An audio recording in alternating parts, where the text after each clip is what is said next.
Good evening. We bring you the latest in the world of sports. I'm Pablo del Rosario.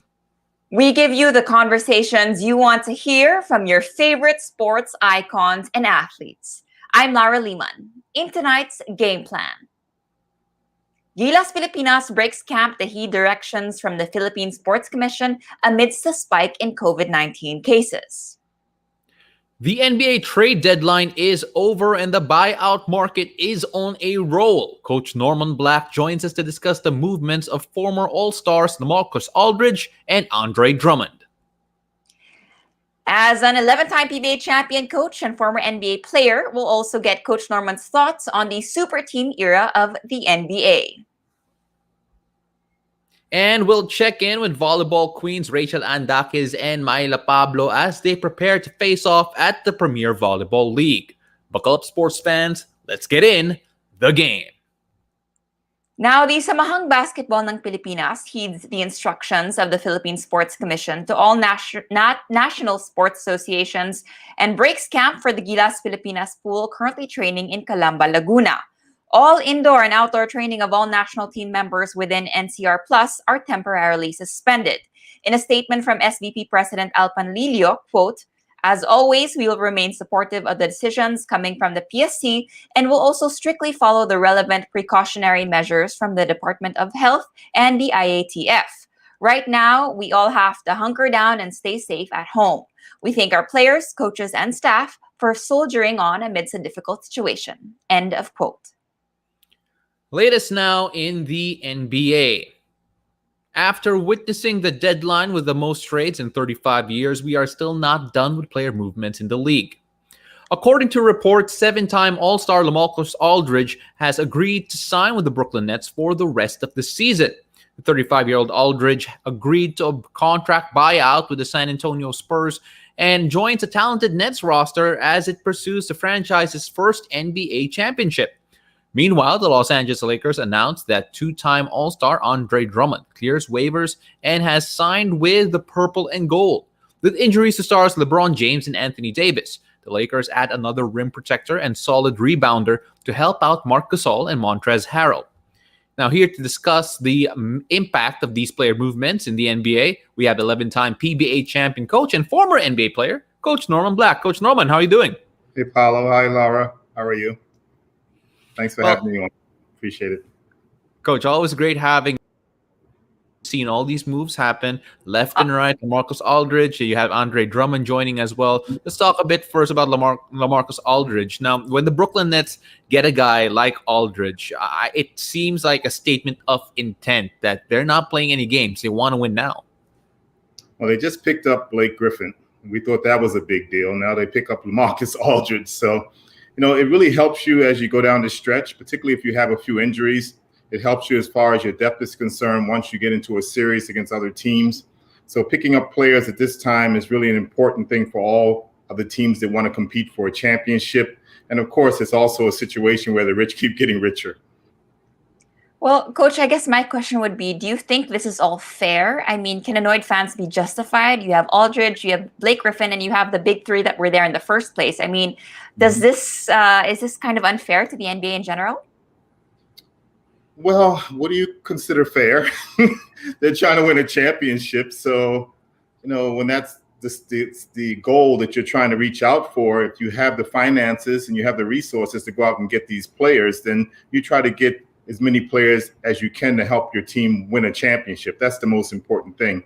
And you have to understand, too, that a lot of these players have relationships off the court. They sometimes, on the off season, they train with one another. They scrimmage with one another.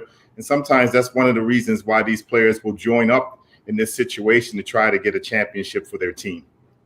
Coach, they can now start talking about the Nets' 5 bona fide all-stars. But then the thing is, you can have those 5 guys on the court, but there's only one ball. How do you think Coach Steve Nash will be able to manage all of these guys coming in at the same time? And remember, he's a rookie head coach as well.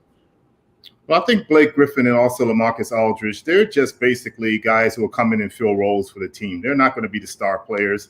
Their days as stars are pretty much over at this point. It's really going to be James Harden. It's going to be when he gets back on the court.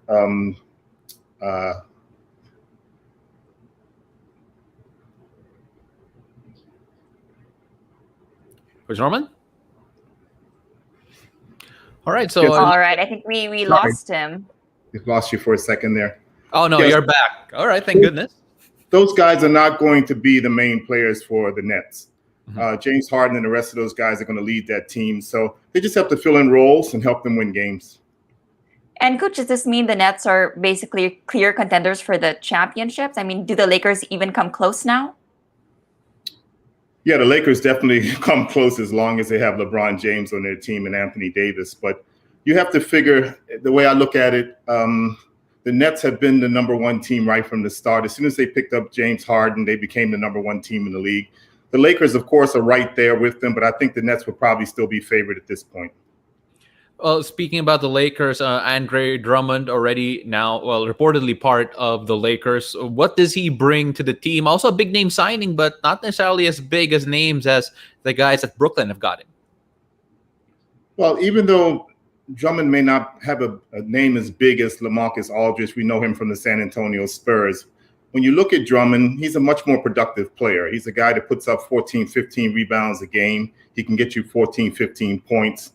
Of course, he's a little bit slow in pick and rolls. That's one of his weaknesses defensively. But at the same time, when you're talking about guys coming off the bench, and he'll probably be coming into subbing for Marc Gasol. When you talk about guys coming off the bench, I think he will fit into their team very, very well. And like I said before, you know, you're looking for depth at this point, because when you get into a championship series, you never know what will happen, or you get into a playoff series, you never know what will happen. You may have an injury here and there. And if you can have other guys that come in and fill in for you, you have a much better chance of winning.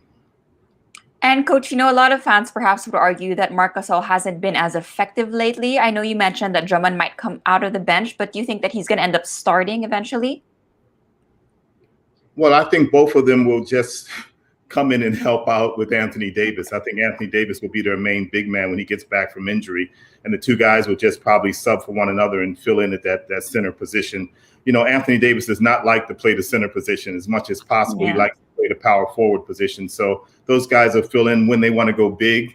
They'll use those two guys to fill in the center position. If they want to go small, then they'll probably have Harrell out there with Anthony Davis, or they'll have Kuzma.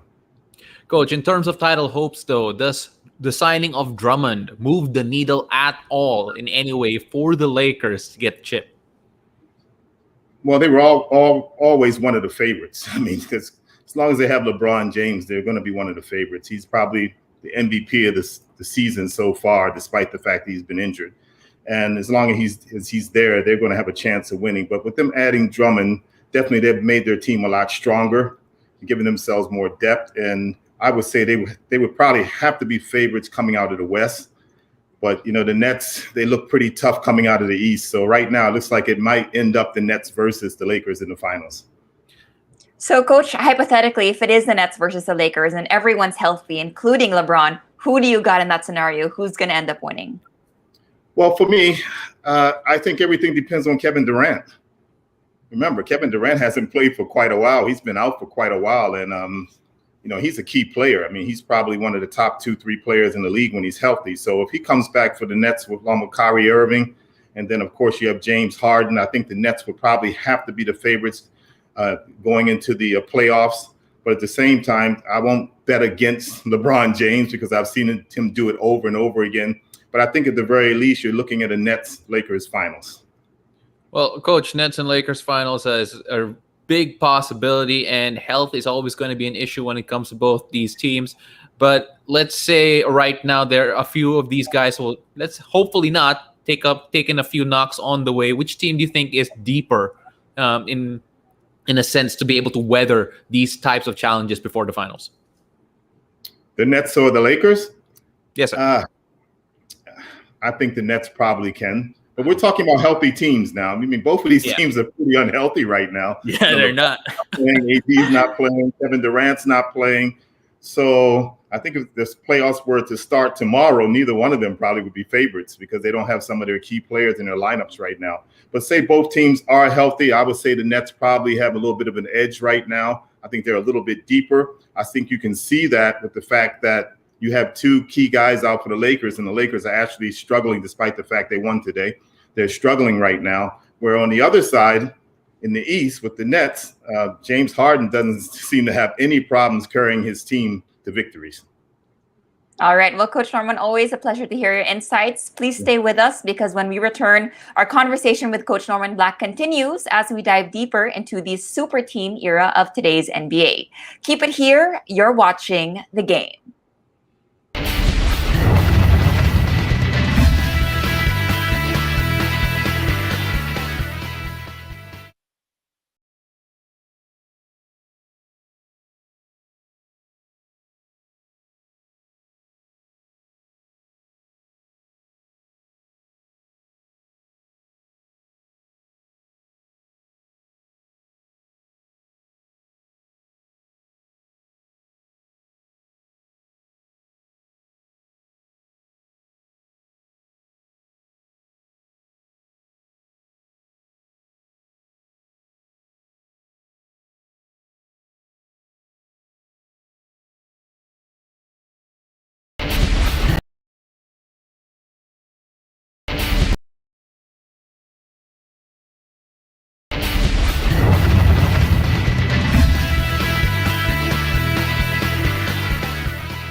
Welcome back to The Game. Now, look through the list of NBA champion teams in the past decade, and it's hard to deny that forming super teams seems to be a trend in the league. All the way from Miami's Big Three, going back-to-back in 2013, the Hamptons' Five, a dynasty of Golden State, and last year's LeBron and Anthony Davis connection. Now, while there may have been seasons with exceptions to the rule, the question still remains, are super teams the only way to win a title in today's NBA? Well, still joining us to answer that question is here on The Game, Coach Norman Black. Coach Norman, welcome back to the show. Thank you. Thank you. All right, Coach. So earlier, we already discussed the Brooklyn Nets and the Los Angeles Lakers. I mean, they're pretty much the super teams right now. But who do you see as your underdog, possibly defeating them and shaking the rankings up? Well, I like the fact that Portland picked up Norman Powell, not because he has my first name, but because he's a pretty good player. And he's a very productive player. He averages about 19 points a game. He's a very, very good defender. And I think he fits into the Portland system very, very well.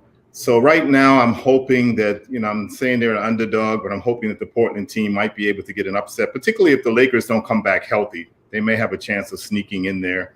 Of course, on the other side, Aaron Gordon went to the Denver Nuggets. The Denver Nuggets have struggled a little bit this year, but they've been playing a lot better lately. And with Aaron Gordon coming in, that gives them a lot more depth. So that's going to help them a great deal. Oladipo going to Miami. For some reason, I know Eric Spoelstra personally, so I'm always in favor of his team. I'm always hoping that his team does well. And with Oladipo going in there, that's probably going to help them a great deal down in Miami. So some teams have been struggling so far this year, but hopefully some of these trades that they made right before the deadline will help them and make them a little bit stronger. A lot of people are saying in the East it'll probably be Philadelphia, who will probably challenge the Nets or the Milwaukee Bucks.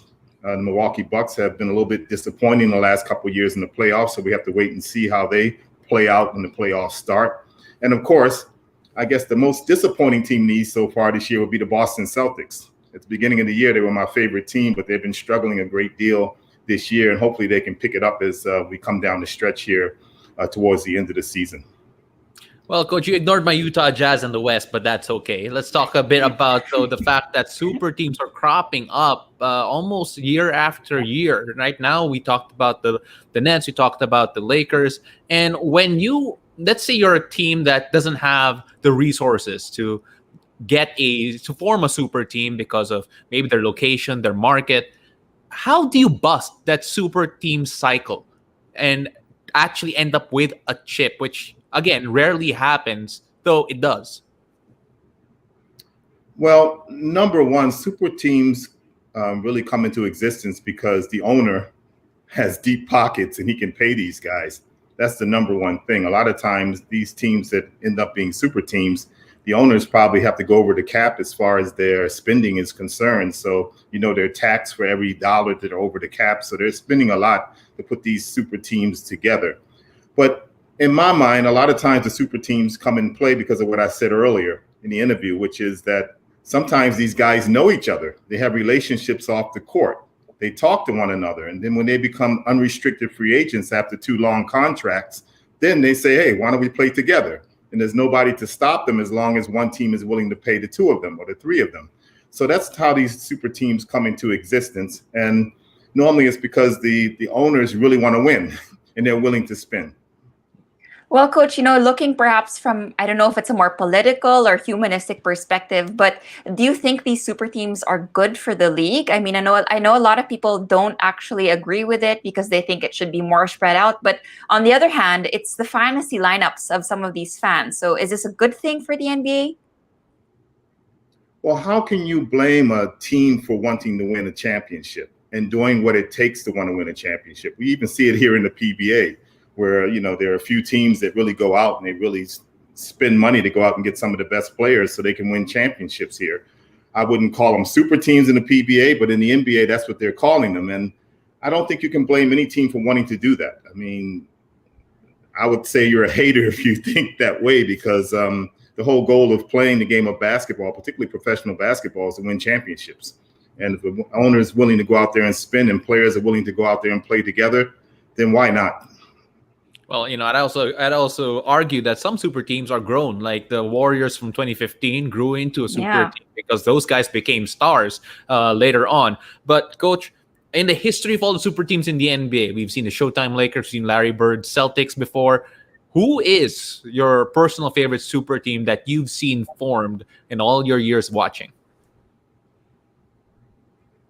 Well, the team that I thought was a super team, and this is going way, way back, and they didn't even win the championship. They won a few years later after the super team was actually broken up, was the Philadelphia 76ers. I don't know whether you guys go back that far, but it's when Julius Erving was the star of the team, and they had George McGinnis, they had World B. Free and Daryl Dawkins and Billy Cunningham. They had all these, Bobby Jones. They had all these great stars in the team, but yet they couldn't win. Like you said earlier, it doesn't guarantee that you're going to win just because you have a super team. But that was probably my favorite team. And I think that was the favorite team of a lot of people during that time because they just had so many star players.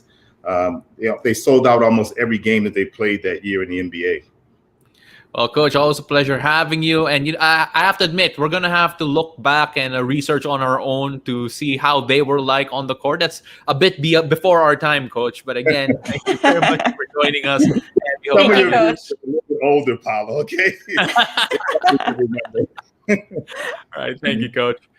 So, guys, after the break, we'll check in with volleyball queens Rachel Ann Daquis and Myla Pablo as they prepare to face off at the Premier Volleyball League. Stay tuned. You're watching the game.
Two queens stand before us. And prior to this, the last time we saw the names Rachel Ann Daquis and Myla Pablo on the court was in the 2010s. That's right, that was a decade ago. Tonight, Signal HD's Capitana and the prolific scorer of Petrogas will meet to share their excitement to face each other once again in the Premier Volleyball League. Welcome to the game, Rachel Ann Daquis and Myla Pablo. How are you girls? Hi, good evening, everyone. Hello. Thank you Hi, again. Hi, Thank you again Lau. for joining us. Hi, guys.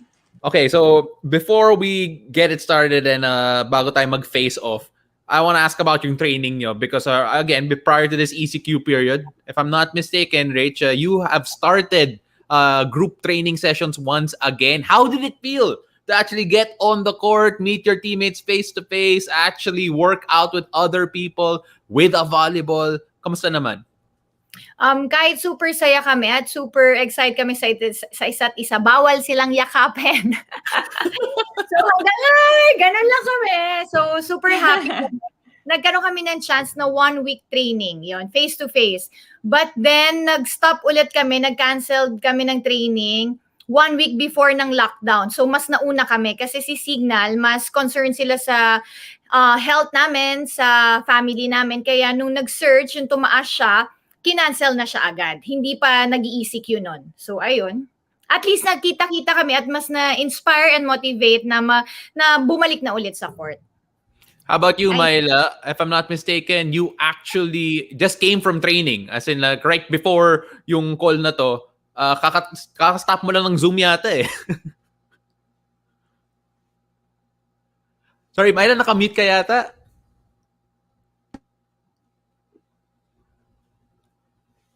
I think you're on mute, Myla?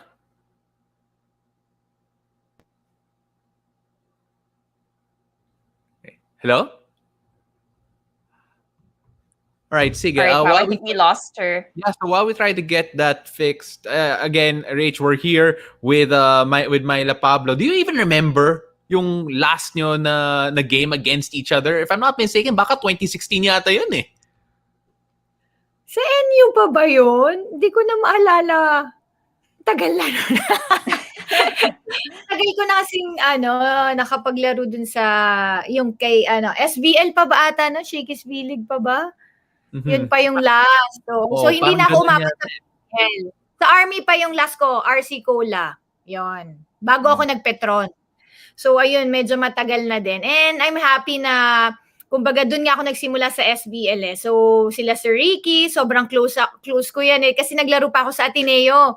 Nag-guest player ako, so nagkasama-sama kami doon talaga. At super, parang anak-anakan nila ako. Sobrang love ko yung Ateneo family. So ayun, happy ako na maglalaro ulit kami doon sa PVL. Ayun. And Myla, are you back with us now?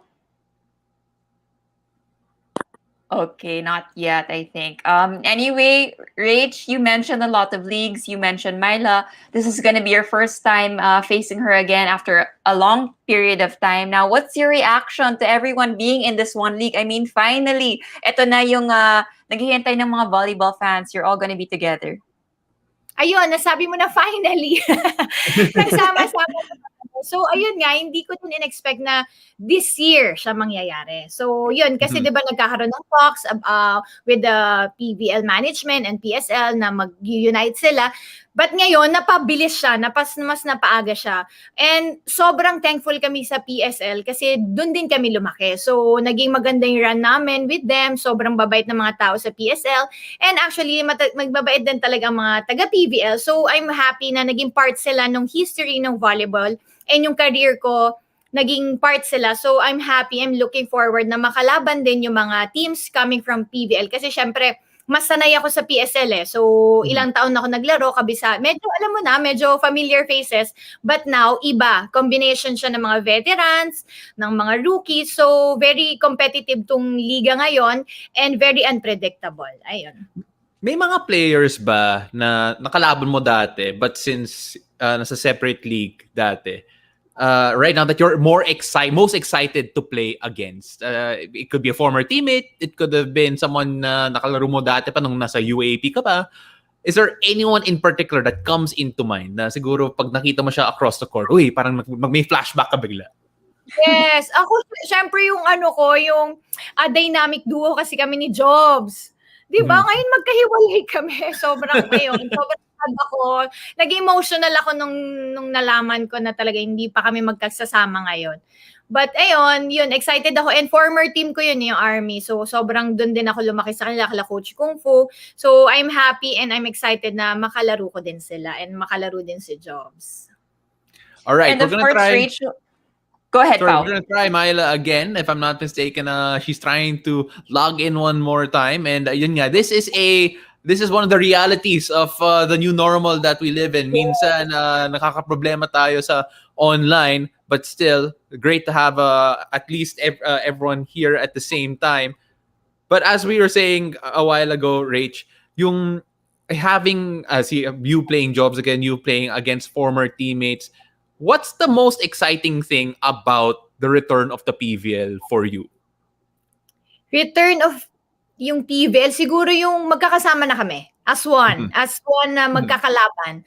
So yun yung pinaka nakaka-excite, hindi lang sa aming mga players, lalong-lalo na sa mga supporters ng volleyball community, volleyball fans. Kasi sila yung matagal na nag-aabang. So sila yung hindi nila alam ano ba nangyayari, kung may liga ba o wala. Para sa amin, maglalaro kami for them din na dahil sobrang sinuportahan nila kami kung saan man liga na ngayon nabuo na kami as one, mas excited sila kasi hindi nila ina-expect na yung mga favorite rivalries nila nung college magkikita-kita in one league. Well, Rach, I wish we had more time to talk to you. Yes. Pero mag-overtime na tayo dito. Pero maraming salamat for Thank you guesting. so We're all much. so excited to have everyone in the same league. So we're going to look forward to that when the PVL returns. Maraming salamat, Rach. Wow. Thank you. Thank you. And as for you all, thank you for watching. I'm Laura Lehman. Catch us on weekdays at 7:30 p.m. here on One News and 8 p.m. on One Sports Plus. I'm Pablo Del Rosario. This has been The Game.